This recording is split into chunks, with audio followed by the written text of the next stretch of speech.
What employers are allowed to ask for in terms of dress and appearance in the workplace really depends on the working context and the occupational requirements of the job. Occupational requirements, health and safety, corporate image are all going to be relevant factors. For example, if you're working on a construction site, you might be required to wear long trousers, and that would be a perfectly reasonable kind of dress code for that job. If you're in a corporate environment in an office, then smart formal clothes, tidy hair, tattoos hidden away, piercings removed, those would all be considered reasonable requirements. Your employer can't discriminate against you on the basis of any protected characteristic like gender or your race or religious beliefs.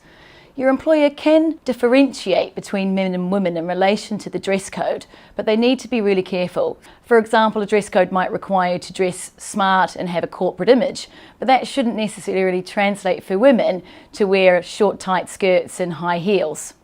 It's difficult for me to think of any real occupational requirement for wearing makeup, for example, unless you're an actor or a model.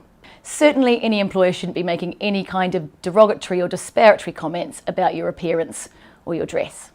If you're being asked to dress in a way that you're not comfortable with, there are a range of options for you.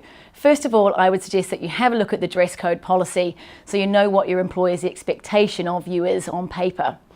Secondly, if appropriate for you, have a chat with your line manager. If that person is potentially in the frame for the comments, then perhaps think about approaching HR for some support around what you can do. Ultimately, there are other forms of guidance. For example, ACAS have a guidance in relation to dress codes. Ultimately, you can make a complaint through your employer's grievance policy and, if need be, talk to a lawyer.